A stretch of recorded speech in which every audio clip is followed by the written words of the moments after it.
श्रीरामचन्द्रं शरणं प्रपद्ये श्रीरामदूतं शरणं प्रपद्ये।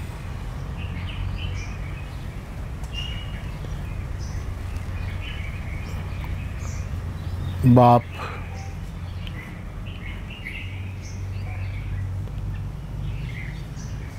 आज के संवाद के आरंभ में फिर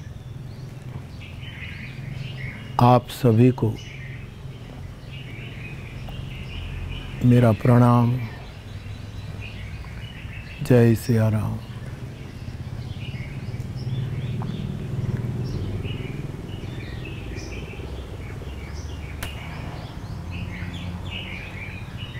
मैं रोज कहता हूँ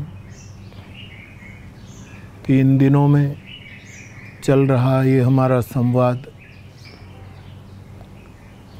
इसमें बहुत सी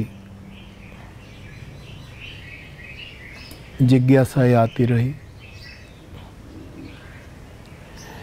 और गुरु कृपा से मेरी समझ और समय के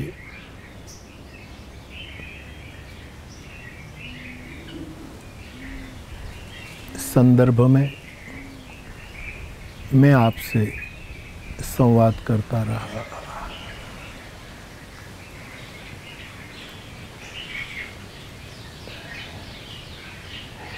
एक जिज्ञासा है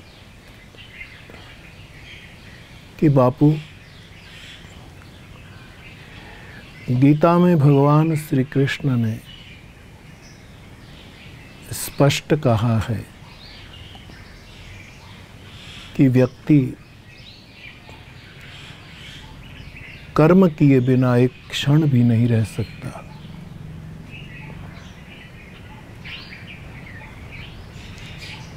भगवान श्री कृष्ण बोल दें फिर क्या कहना।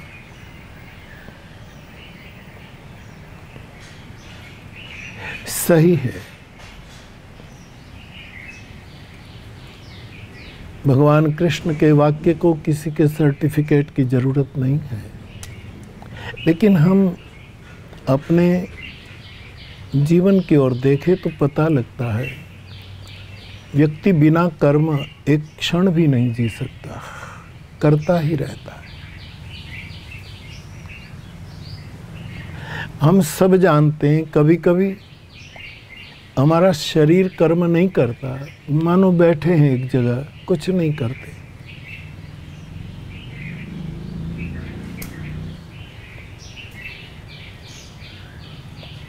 लेकिन शरीर में रही ये नेत्र इंद्रिय बहुत कुछ देखने का कर्म करती है।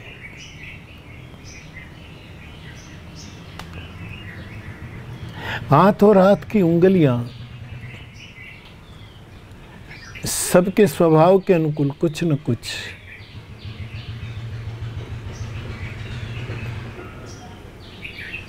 गतिविधियां करती रहती है। हमारे कान कई प्रकार की आवाज सुनते रहते हैं। छोड़ो, हम अपने नेत्रों से देखना बंद भी कर दें, आंखें बंद कर दें, कान को बंद कर दें, जुबान को बंद कर दें, हाथ पैर हिलाना बंद कर दें, हो सकता है।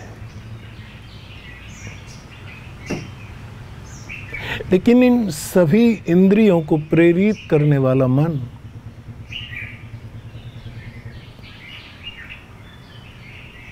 कहाँ कर्म मुक्त रह सकता है। कितनी सोच, कितने विचार हमारे मन में चलते ही रहते हैं। हम सब ऐसी स्थिति में, जो मुनि है, महामुनि है, इन महापुरुषों की स्थिति के बारे में कौन कह सके। जिसका मन या तो संयमित हो चुका है या तो जिसने योगाभ्यास से मन को निरोध कर लिया है,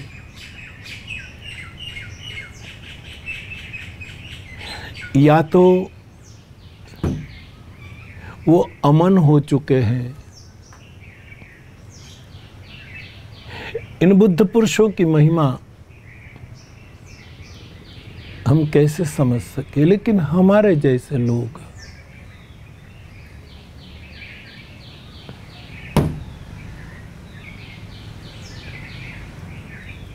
इस स्थिति में नहीं है। हमारा मन कुछ न कुछ कर्म रहता है, कर्म करता रहता है। हमारी बुद्धि खबर नहीं क्या क्या कर्म करती रहती।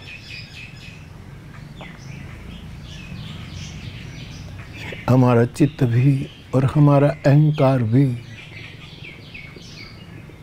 खबर नहीं क्या क्या वहां पोह करता रहता है।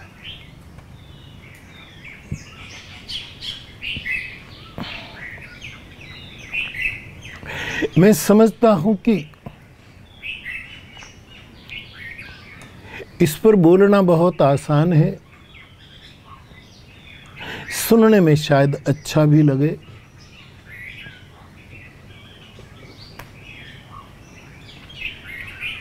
लेकिन अनुभव में बिल्कुल विपरीत होता है।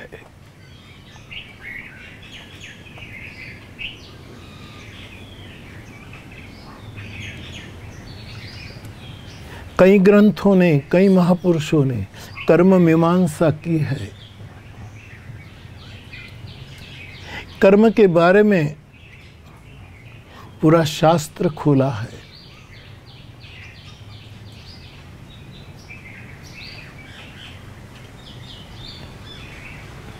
हमारे शाश्वत ग्रंथ भगवान वेद, उसके जो 3 विभाग है, ज्ञान कांड, कर्म कांड और उपासना कांड, इसमें कर्म को बहुत जगह दी गई है।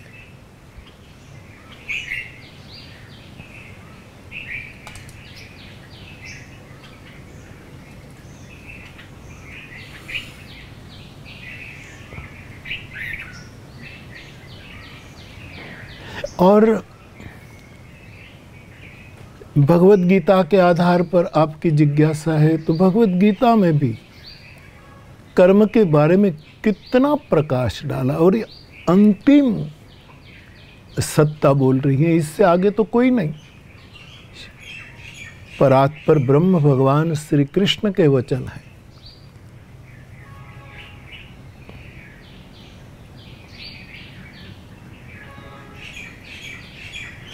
प्रभु ने कर्म के बारे में बहुत निरूपण किया है।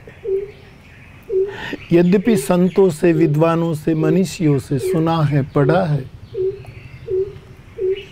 कि भगवत गीता का एक भाग ज्ञान योग है, एक भक्ति योग है, एक कर्म योग है।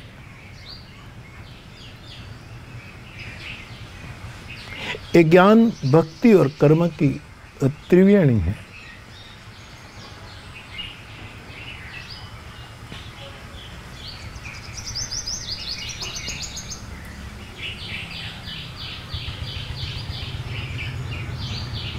जिसमें सत्य रूप में ज्ञान है, प्रेम के रूप में भक्ति है,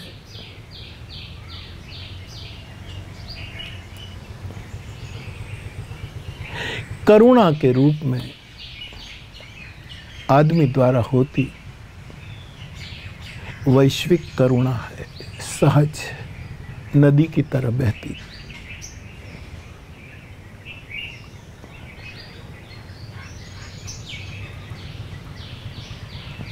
यद्यपि करुणा को कर्म कहना इससे बेहतर है स्वभाव।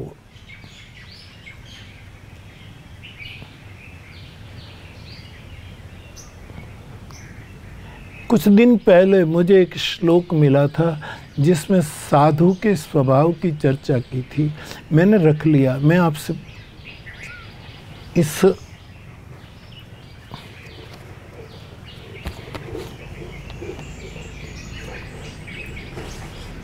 उसके बारे में कुछ कहूं, मैं खोज लेता हूं।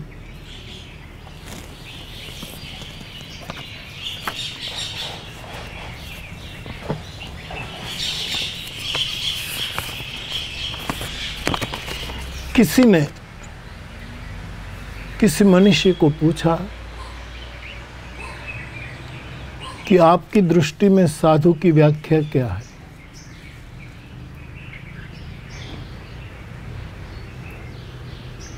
मनीषी ने कहा, सत्यमेव व्रतम यस्य दया दिनेषु सर्वदा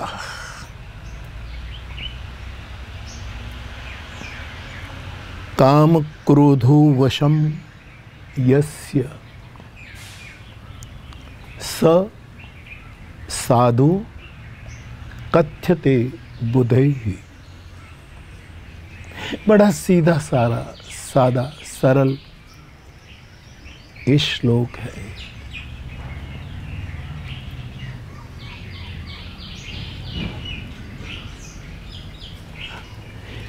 सज्जन लोग, पंडित लोग, विद्वान लोग ऐसे व्यक्ति को साधु कहते हैं। दो तीन अद्भुत लक्षण बताए हैं। हम इस बात को सुनकर, पढ़कर, बोलकर पवित्र हो जाते हैं। ऐसी हमारी स्थिति हो जाए तो फिर कहना ही क्या।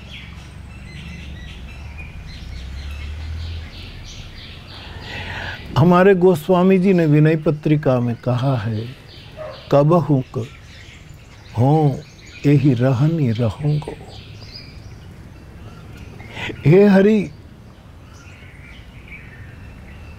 आपकी कृपा हो जाए तो मैं भी इस तरह जीने की कोशिश करूंगा, ऐसे रहूंगा, ऐसी रहनी में रहूंगा।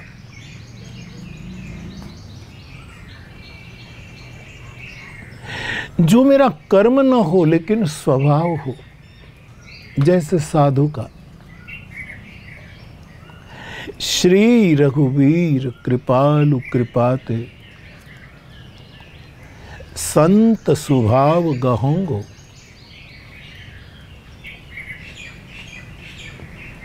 भगवान राम जो कृपालु है, इस प्रभु की कृपा से मैं संत का स्वभाव प्राप्त करूं। कब हूं कहूं यही रहनी रहूंगा। रहनी रहना कर्म जैसा लगता है, मैं ऐसी रहनी करूं, ऐसे रहूं, वहाँ कर्म का बोध होता है।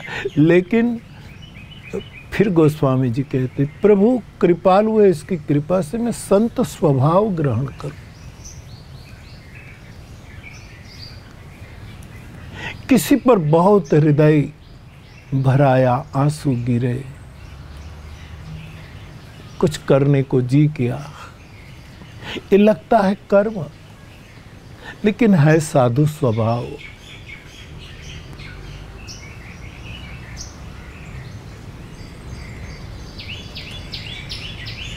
भगवान जगतगुरु आदि शंकराचार्य प्रभु कहते हैं, जीव दया विस्तारय तारय।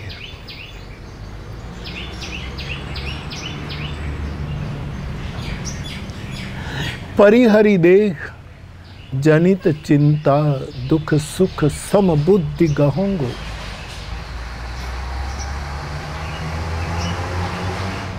शरीर निरंतर कर्म करता रहता है। इस शरीर के द्वारा होता कर्म, उससे जो प्रकट होती है चिंता, मैं दुख सुख को सम बुद्धि ग्रहण करूंगा। बड़ा प्यारा पद है, आप पढ़ लीजिएगा, मुझे याद भी नहीं है।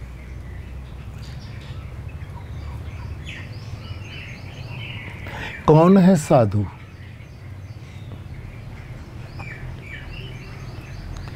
सत्यमेव व्रतम यस्य, जिसका एकमात्र व्रत है सत्य। व्रत तो कई है,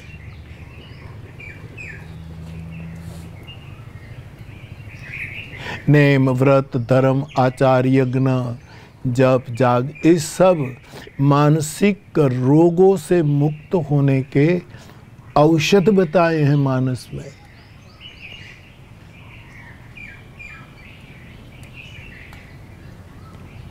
कई प्रकार के हम व्रत रखते हैं, बड़ी प्यारी ये बातें हैं, लेकिन यहाँ कहा गया वो साधु है, ये सभी व्रत तो निभाता ही होगा स्वाभाविक रूप में अपनी निजता के अनुकूल, लेकिन सत्यमेव व्रतम यस्य, जिसका प्रधान सर्वोच्च स्वाभाविक व्रत है सत्य।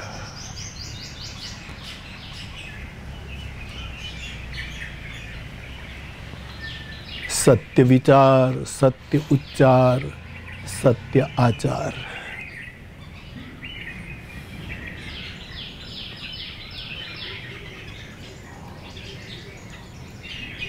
साधु का पहला परिचय देते हुए हमारा वांग्मय, हमारा पावन दैवी वांग्मय कहता है, सत्यमेव व्रतम यस्य दया दीनेषु सर्वदा वंचित उपेक्षित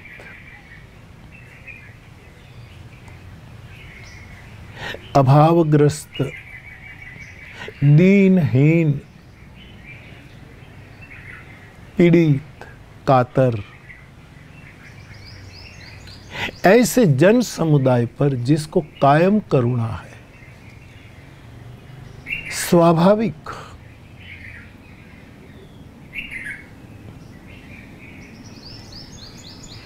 दया दीनेषु सर्वदा।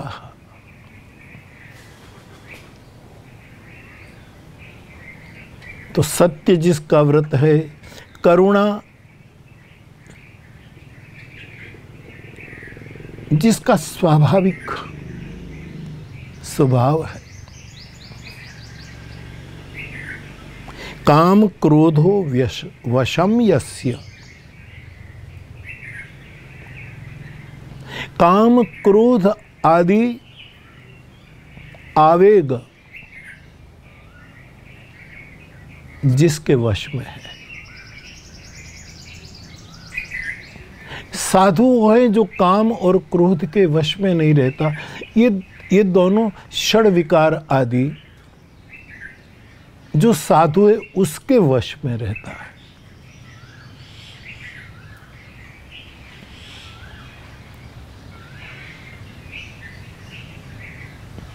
और जिस साधु ने प्रेम से काम और क्रोध को अपने अधीन बना लिया है, किसी को भी अधीन प्रेम से बनाया जाता है, वैर से नहीं, नफरत से नहीं, प्यार से। मुझे इसमें से यही भाव दिखता है, काम क्रोधो वशम यस्य, काम क्रोध जिसके वश है,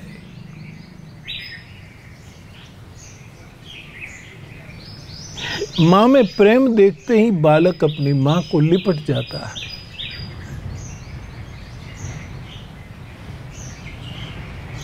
वश हो जाता है, मां के अधीन हो जाता है। ससाधु कथ्यते बुधैहि, जो कुछ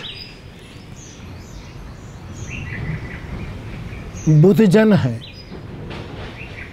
जिन्होंने सोचा है, जाना है, ऐसे बुद्धजन, विद्वज्जन, विवेकी जन, ये तीन लक्षण संपन्न को साधु कहते हैं।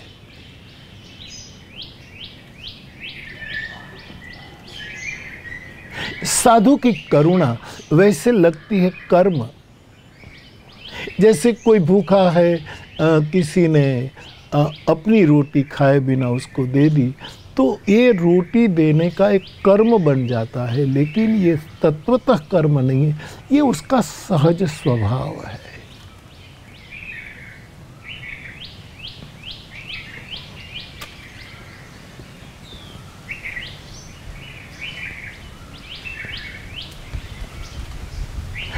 साधु कथ्यते बुधै, और काम क्रोध जिसके वश में है, जिस महापुरुष ने काम क्रोध को प्रेम से समझा बुझा करके वश कर लिया है, वो साधु है। मैं आपसे ये निवेदन कर रहा था कि करुणा दिखने में तो कर्म लगता है, क्योंकि आंखें भीग गई, हृदय एकदम पीड़ित हो गया,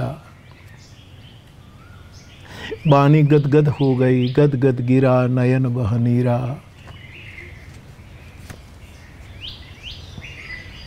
लेकिन ये उसकी सहजता है।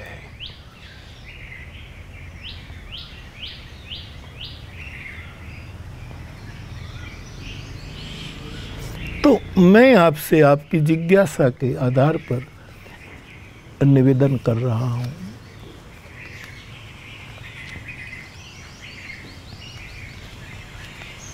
कर्म के बारे में। तो भगवान कृष्ण ने कर्म के बारे में बहुत कुछ कह दिया है, और हमारे परमात्मा श्री कृष्ण कह दे फिर क्या कहना।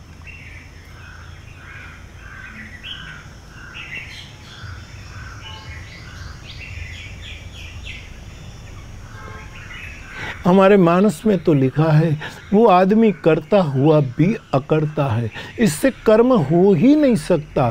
किससे? कर्म की होगी स्वरूप ही चिन्ह है। जिन्हें अपने स्वरूप का बोध हो गया, क्या उससे कभी कर्म हो सकता है? प्रत्येक कर्म अच्छे बुरे बंधन में तो डाल ही देते, ये तो निश्चित है।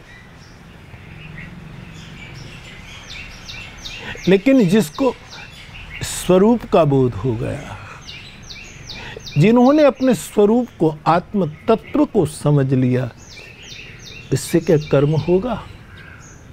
होते हुए भी वो अक्रिय है।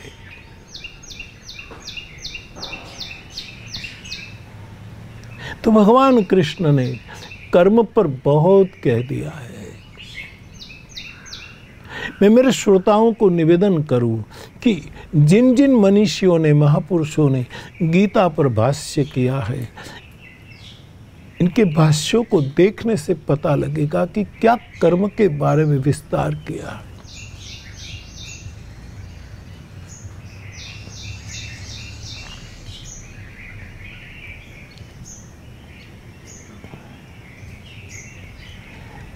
कर्म के बारे में पूछा गया है, तब मैं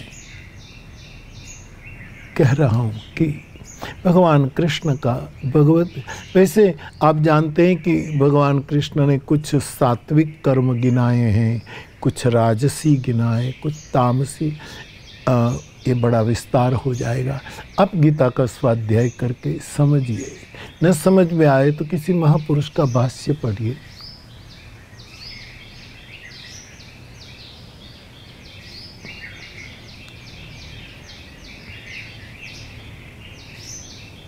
कर्म को योग कहा है।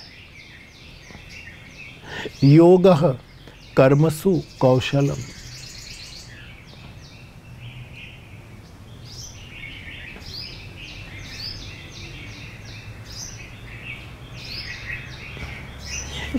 भगवद गीता का एक वाक्य भगवान योगेश्वर श्री कृष्ण का, सहजम कर्म कौन्तेय। हे कौन्तेय, हे अर्जुन, तू सहज कर्म कर, सहज कर्म कर। बहुत प्यारा है वाक्य। सहज कर्म करते हुए भी यदि उसमें कुछ दोष भी है तो भी तू बंधेगा नहीं। कितना बड़ा आश्वासन, कितना हमें निर्भर कर देते हैं प्रभु।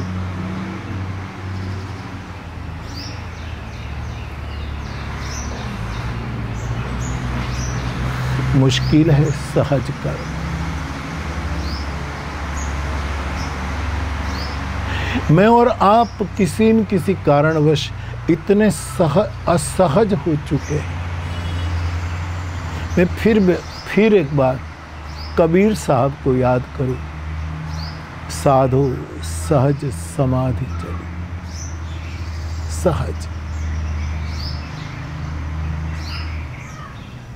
हमारे ग्रंथों ने कहा है उत्तमा सहजावस्था।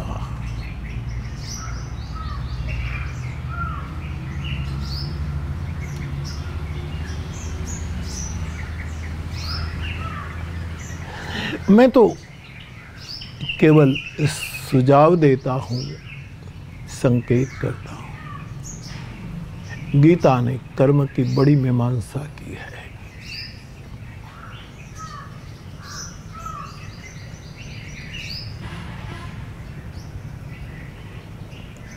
इतना बड़ा कर्म करने वाला भगवान श्री कृष्ण फिर भी पूरे अपने अवतार कार्य में अकर्ता दिखता है। वो तो परमात्मा है, लेकिन हम कुछ उसके अंश होने के नाते भी कुछ सीख सकते हैं।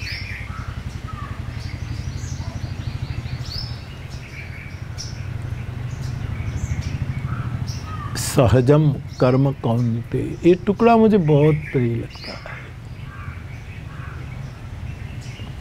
सहज। मुझे पूछा गया कि बापू भजन में संतोष होना चाहिए कि असंतोष होना चाहिए। इतना जप कर लिया, इतना पूजा पाठ कर लिया, जो जो भजन के विधाएं हो कर ली, बस यही होना चाहिए कि नहीं और करे और करे।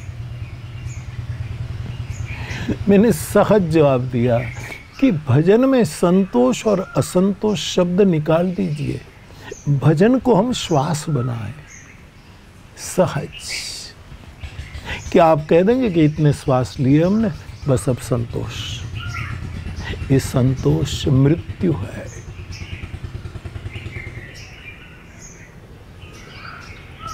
क्या हम ये जिद करेंगे कि हम और ज्यादा श्वास ले, ज्यादा श्वास लेना भी दिल की बीमारी पैदा करता है। श्वास की रिदम चलती रहे। सहज। चलो यार, योगा करे हम। श्वास का जो योगा है अद्भुत है, योग विज्ञान। लेकिन रात को हम सो जाते हैं तो कौन सा यंत्र लगाते हैं कि हमारी सांस ऐसे चले? चलती रहती है, चलती रहती है।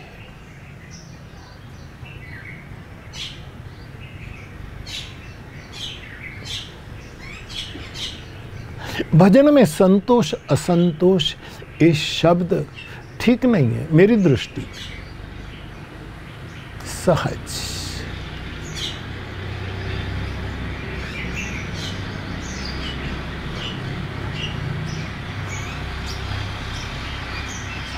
युवान भाई बहन, मैं एक बात कहूं,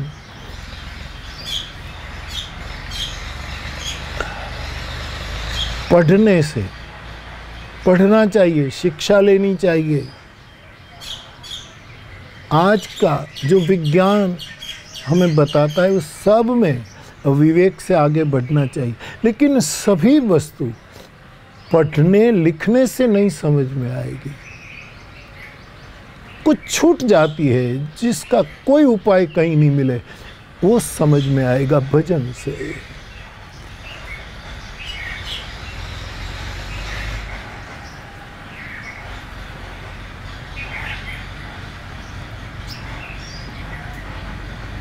मैं बार बार सहज जो निकल गया था जब से संवाद शुरू, जो बोले सो हरि कथा, भजन करे निष्काम।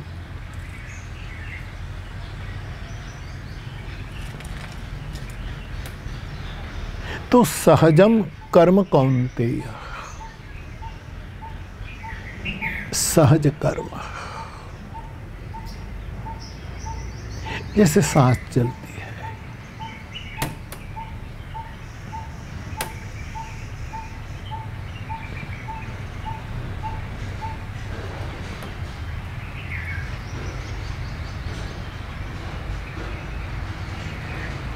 ऐसे कर्म की मीमांसा हमारे सद्ग्रंथों ने बहुत दी है।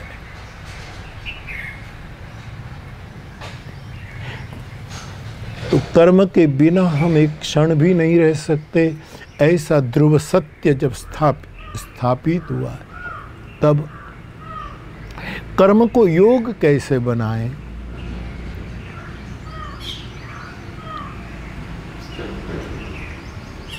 कर्म को यज्ञ कैसे बनाएं?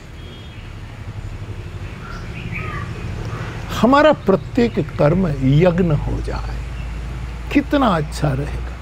करें, हम जीवन के बिना कोई नहीं रह सकता। वहीं से मैंने शुरू किया, कर्म यज्ञ बन जाए।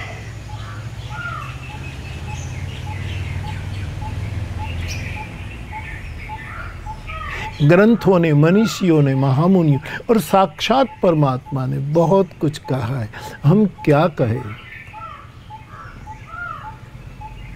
लेकिन परम तत्व की वाणी प्रिय है हम सबको। इसी प्रियता के कारण जो कुछ जाना, गुरु मुख से जो कुछ समझा, वो आपसे शेयर कर रहा हूं। मेरी बातें मान लेने की कोई जरूरत नहीं।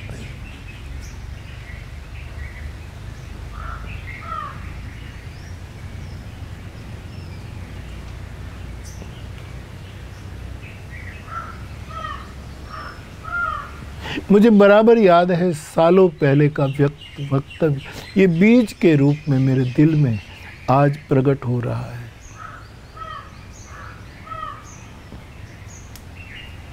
एक बार दादाजी तलगाजड़ा के इस कोने में, जब मेरा रामायण का ये चल रहा था, मानस का अध्ययन, दादा तो अकारण कुछ बोलते ही नहीं थे।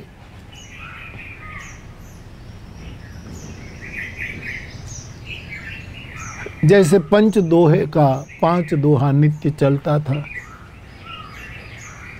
वो पूरा होता है। एक दिन अचानक दादा बोले, चलो बेटा जाओ खेलो, आज का यज्ञ पूरा। मैं स्वाभाविक हो गया। चरणों में बैठकर मेरा दादा के मुख से ये सीखना, दादा का बोलना, ये यज्ञ है, ऐसा संकेत कर दिया। चलो आज का यज्ञ पूरा हो गया। स्वाध्याय यज्ञ, ज्ञान यज्ञ, द्रव्य यज्ञ, गीता ने सभी यज्ञ बताए।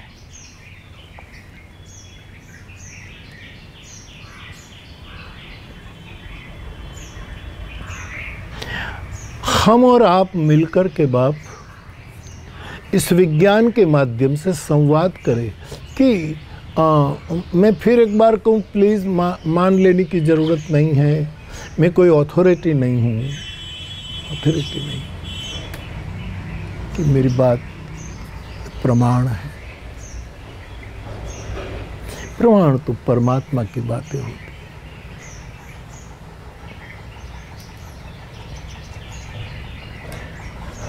लेकिन गुरुमुख से जो कुछ पाया, जाना, समझा, जो सो शेयर कर रहा हूं।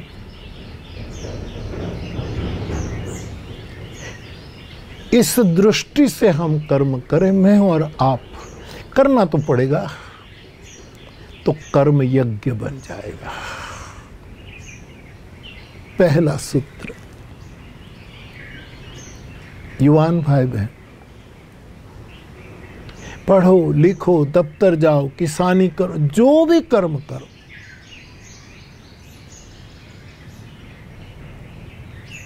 हमारे प्रत्येक कर्म को यदि हमें यज्ञ बना, माताएं रसोई करे, बच्चों का पालन करे, उसको पढ़ाएं, सिखाएं, गृह कार्य कराएं, जो कोई भी जो भी काम करे, ये हमारा कर्म यज्ञ बन जाता है यदि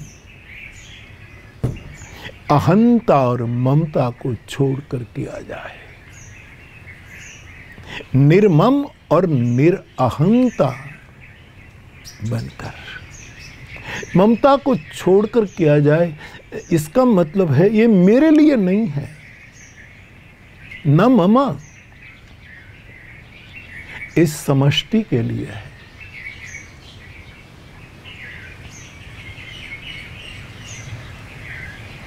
जैसे आप जानते हैं, मैं अग्नि के पास बैठा रहता हूँ, यज्ञ करता हूँ अपने ढंग से, तो घी मैंने आहूत किया, बैठा मैं जवतल डाला, मंत्र जो भी बोलूँ 100 में बोल रहा हूँ, जो मैं करता हूँ। लेकिन जब यज्ञ की एक पवित्र शिराएं जो उठती हैं, वो फिर मेरी नहीं रहती, ये उजाला सबका हो जाता है। उसकी पावन महक केवल मुरारी बापू के नासापुट के नहीं रहती, सबकी हो जाती है। न मम,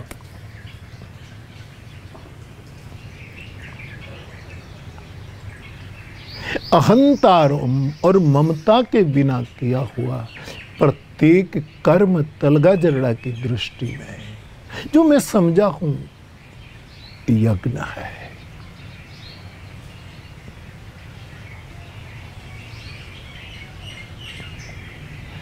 दूसरा सूत्र जो मैं बार बार कहता हूं, आप मुझे सुन सुन करके स्मृति में आ ही जाएगा। कोई भी कर्म किसी के साथ स्पर्धा में रहकर मत करो, श्रद्धा से करो। स्पर्धा से किया हुआ कर्म मेरी छोटी समझ में यज्ञ नहीं बन सकता।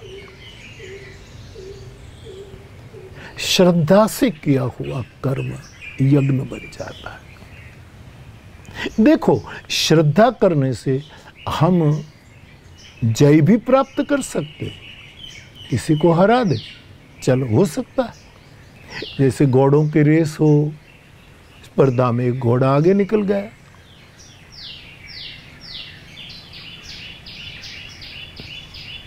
एक टीम ने ज्यादा रन कर दिए, जय जयकार हो गया। मैं जय और विजय शब्द को बिलक करके आपसे बात करना चाहूंगा कि स्पर्धा से किया गया कर्म जय तो देता है, विजय नहीं देता। विजय बिलक भूमिका है।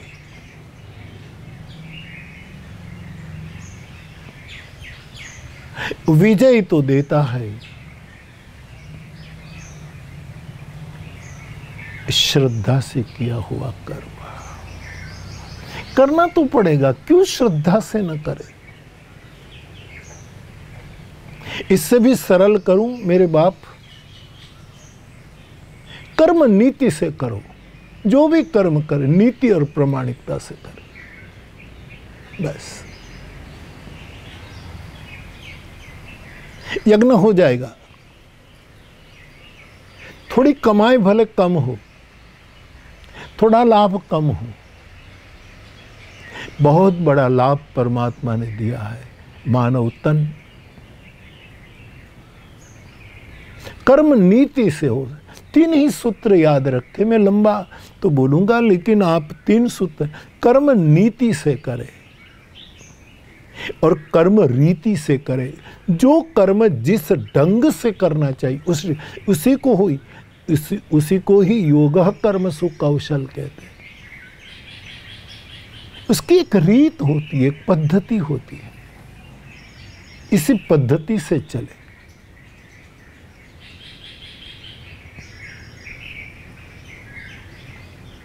एक रेखाएं उसकी, एक विवेकपूर्ण मर्यादा है, इसी ढंग से जाना पड़ेगा, रीति से करे।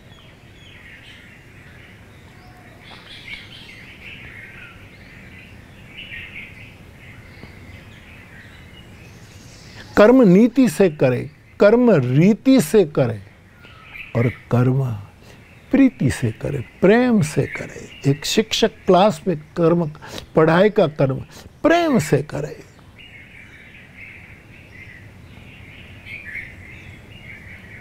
एक किसान बीज बोता है, प्रेम से करे।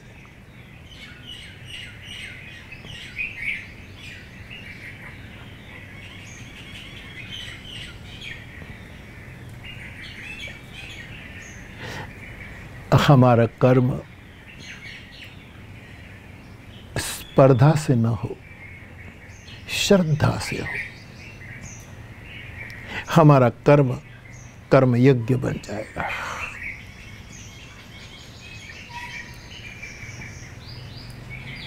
तीसरी बात, भगवान कृष्ण के शब्दों का आश्रय करें। निमित्त मात्रम भव सभ्य साचिन। अर्जुन तो इसका निमित्त है, तेरी नियति कराएगी ही, तू निमित्त बन,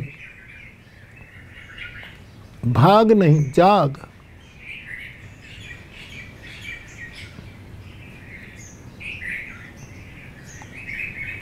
हमारा कर्म यज्ञ बन जाएगा बाप जब हम निमित्त बनकर करेंगे, नमित्त बनकर नहीं।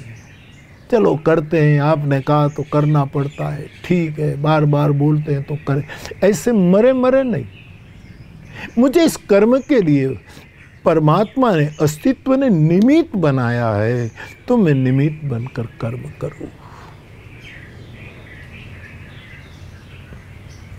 निमित्त मात्र होकर किया गया कर्म यज्ञ है।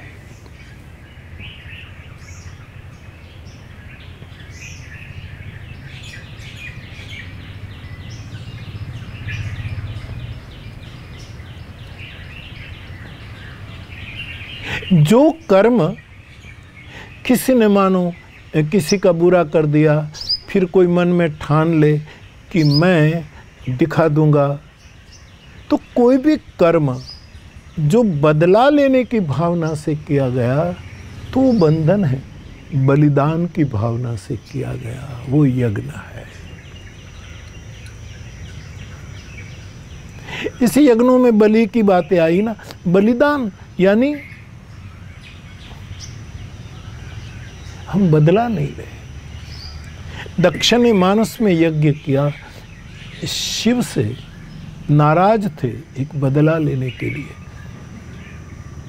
दक्ष का यज्ञ कर्म यज्ञ नहीं रहा, विफल हो गया, दुर्गति प्राप्त हुई।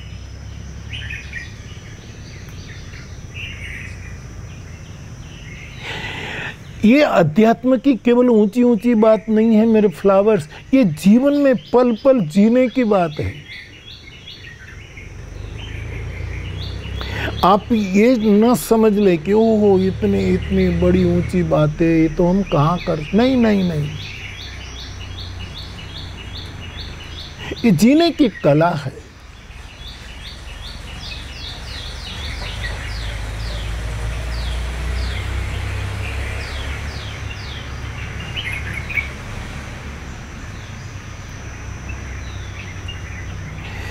आगे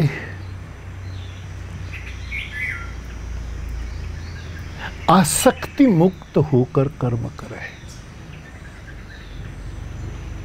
आप कहेंगे कि आसक्ति मुक्त होकर कर्म करना मानी आसक्त न हो जाए कि मैं करूंगा ही, मैं करता ही रहूंगा, मैं करता है, मुझे ये करना ही है। हुआ हुआ सहज, न हुआ न हुआ। मुझे कई भाई बहन कहते, बापू हम पाठ करते हैं, नियम लिया है, रोज पाठ करना है, कभी पाठ नहीं हुआ, कोई चिंता नहीं। आसक्त हो जाए, आसक्त न हो। प्रवाह चला चला, न चला न चला।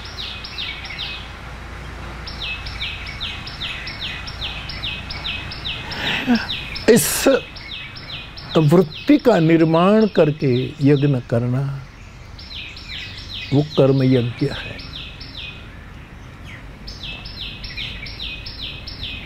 और एक बात तो बहुत प्रसिद्ध है भगवान कृष्ण की, मा फलेषु कदाचन।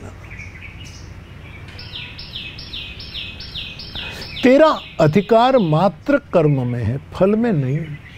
और जिस कर्म का, जिस पुरुषार्थ का फल न मिले, कौन आदमी ऐसा काम करेगा? जिस धंधे में फायदा न हो, कौन व्यापारी ऐसा धंधा करेगा? और भगवान कृष्ण कहते हैं फलाकांक्षा छोड़ जरा। उस पर तो बहुत महापुरुषों ने, विचारकों ने चर्चाएं की है।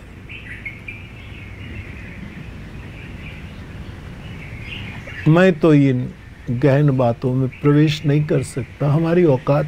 मैं तो इतना ही कहना शुरू किया है बहुत समय से, फल के लिए हम कर्म न करें, रस के लिए कर्म करें, रस प्राप्त हो।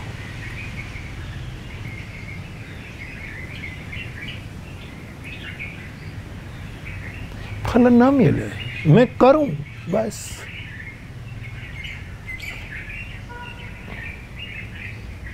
एक कथा मैंने कभी सुनाई थी आपको कि बारिश होने वाली नहीं है, खींची गई बारिश नहीं हो रही है, लेकिन एक किसान खेत जोत करके वो कर रहा था।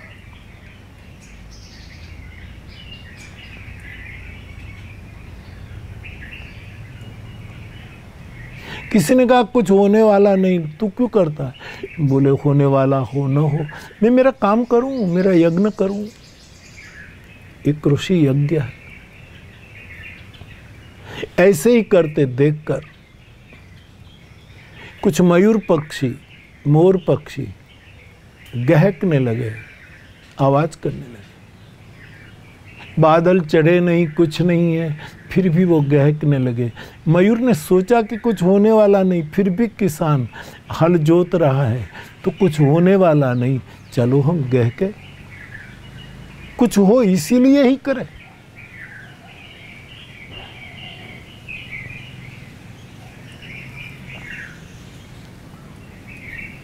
किसान को इस तरह हल जोतते देखा, मयूरों ने इस तरह नर्तन और गहकते देखा, तो बादलों को हुआ चलो हमारे में पानी नहीं तो नहीं, चलो लेकिन कम से कम ये सब अपने आप कर रहे हैं तो हम भी करें। बादल उमड़ घुमड़ कर आ गए। इस स्थिति को देखकर महाराज इंद्र को लगा कि ये सब अपने आप सहज कर्म किए जा रहे हैं, तो क्यों न मैं मेघों को कहूं कि बादल को भर दो और बारिश करो। बिना जल के बादल थे, वो सजल हो गए और वर्षा होने लगी। हम जब इसी तरह फल की आकांक्षा के बिना कर्म शुरू करते हैं तो इसकी असर अगल बगल में होती है और अस्तित्व साथ देने लगता है।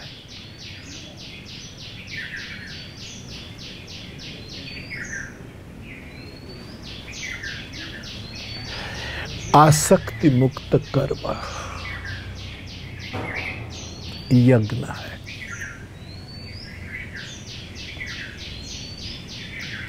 मेरे भाई बहन, दूसरों को मैं दिखा दूं कि देखो मेरा कर्म, मैं तुमसे कितना आगे हूं,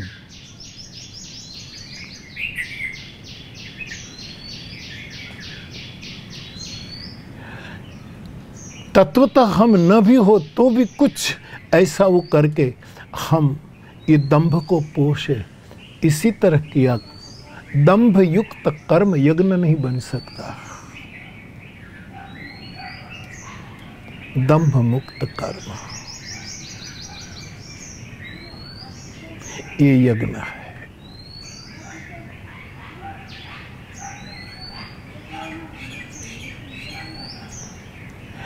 तो मेरे युवान भाई बहन, कर्म को यज्ञ का दर्जा मिला है।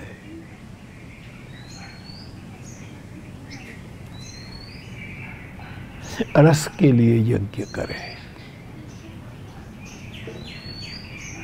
और फल मिल भी जाए, चलो कर्म का परिणाम तो आता ही है। भला बुरा जो भी मिला,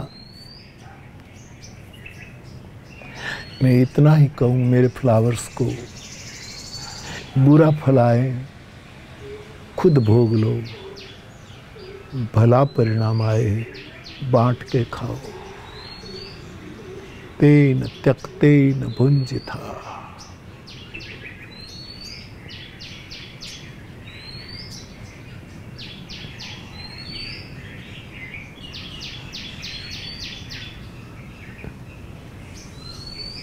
बस एटली समझ, मैंने परमात्मा तो इतनी समझ दे कि मुझे जब भी सुख मिले तब मुझे सबका विचार आए, मैं अकेला न भोगूं। त्यक्तेन भुंजिथा, ये हमारी औपनिषदी विचारधारा है।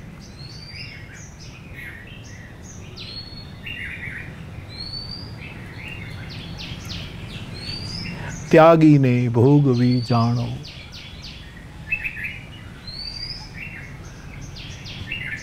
हमारे उपनिषद की ये सारभूत बातें हैं।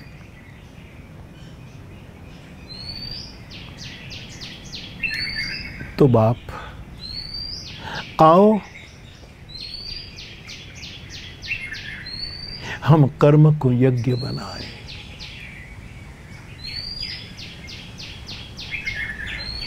स्थूल रूप में हुआ यज्ञ में बाधा भी हो सकती है। हमारे ग्रंथों में आता है यज्ञ शुरू हुआ, यज्ञ शिराएं प्रगटी हैं, यज्ञ की खुशबू फैली है। आसुरी तत्वों को पता लगा कि इस प्रगट यज्ञ को कैसे बुझा दिया जाए, और वो हमला करते हैं।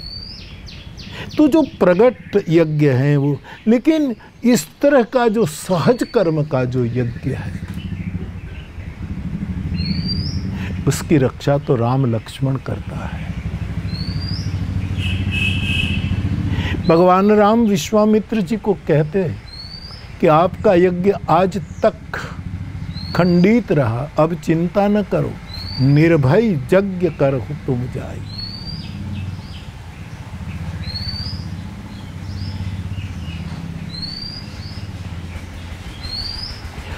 तो बाप, मैं और आप हमारे कर्म को यज्ञ का दर्जा दे। है बड़ी कठिन बातें लगेगी, लेकिन आप शांति से जरा सोचेंगे, बार बार उस पर चिंतन करें तो ये हम सब कर सकते हैं। न घी की जरूरत, न मंत्र की जरूरत। ये हो तो बहुत अच्छी बात है, क्योंकि हमारा यज्ञ का महिमा ये तो हमारी वैदिक प्रतिष्ठा है।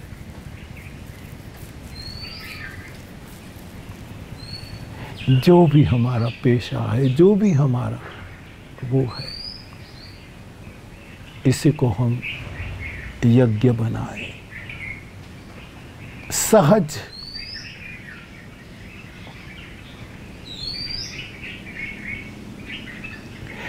आज की हरि कथा को मैं विराम दूं इससे पूर्व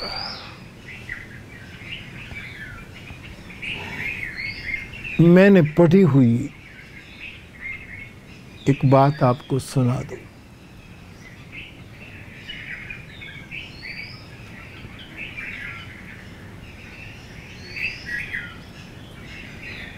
मुझे कभी किसी ने यह भी पूछा कि ये भक्ति जो हम करते हैं वो कर्म है। बड़ा कठिन प्रश्न है। मुझे तो लगता है भक्ति रस है, रस।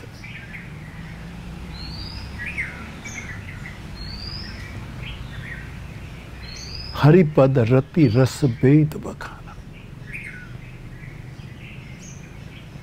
अब परमात्मा का नाम ले, हम भगवान का नाम ले, इसमें रस है।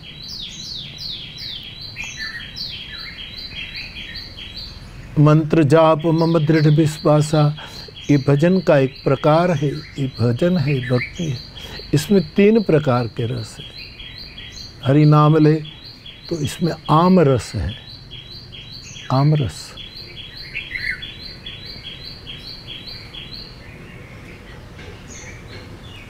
हरि नाम ले तो उसमें राम रस है।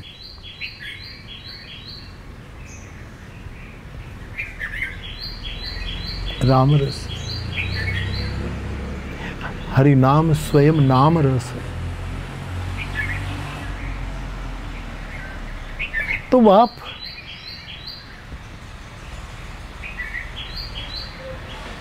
आखिर में एक छोटी सी बात कहकर मैं विदा लूं। मैंने कभी पढ़ा था वो स्मरण में, कथा में कहा होगा तो आपकी स्मृति में आ जाएगा। कहा तो है कभी, विश्व का इतना बड़ा चित्रकार पिकासो, विश्व विख्यात चित्रकार,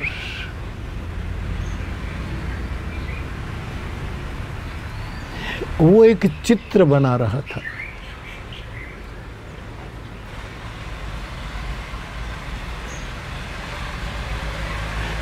तल्लीन हो चुका था, लयलीन हो चुका था। मानो वो चित्र में मानो एक समाधि भाव में चला गया था।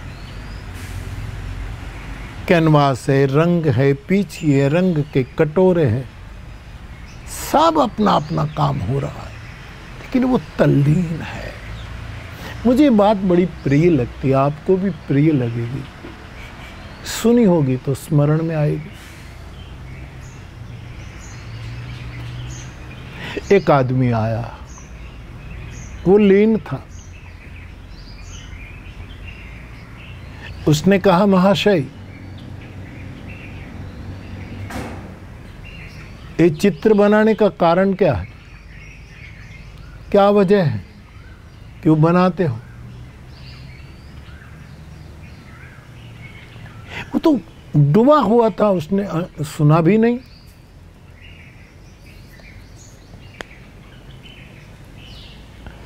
प्रश्नकर्ता ने दूसरी बार कहा, पिकासो जी, ये चित्र के पीछे हेतु क्या है? डूबा था, कुछ नहीं कह पा, अपने सहज कर्म में विलीन था, विगलित था।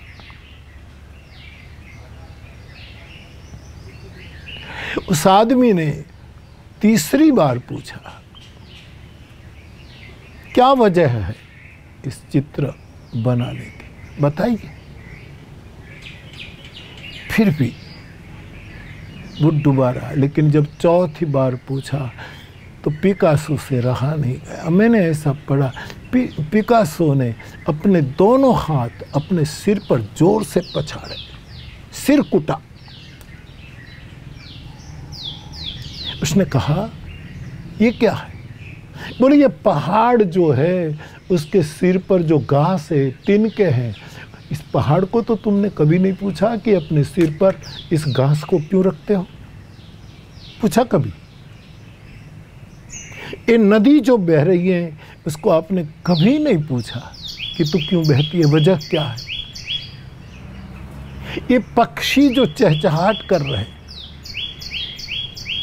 उसको आपने कभी पूछा कि क्यों टहुकते हो, क्यों चहचहाट करते हो? ये अगल बगल की बगिया में फूल खिलते हैं, कभी आपने फूलों को विकसित होने की वजह पूछी है? ना। तो मुझे क्यों पूछते हो कि चित्र क्यों बनाते हो?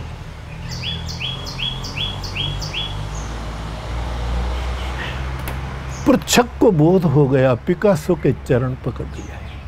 बहुत अच्छी बात, मुझे क्यों पूछे जा रहे? मुझे भी कई पूछते, बापू इतनी कथाएं क्यों करते हो, क्यों पूछते हो? सहजम कर्म कौन्तेय।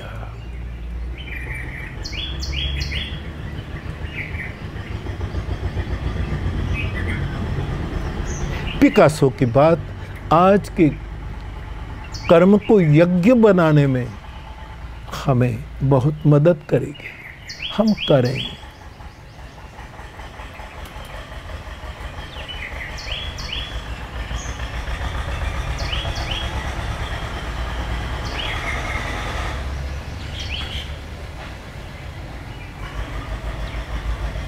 तो आपकी जिज्ञासा पर मैंने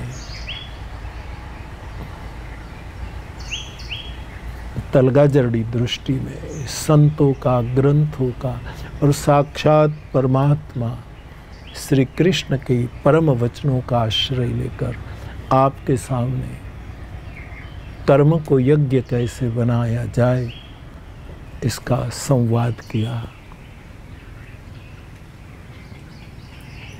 आज के संवाद को यहाँ विराम देता हूँ।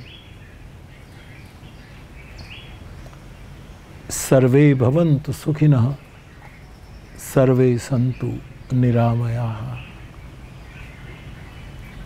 कल फिर मैं आपकी सेवा में रहूँगा, तब तक विदा दीजिए। सभी को मेरा प्रणाम। जय सिया राम।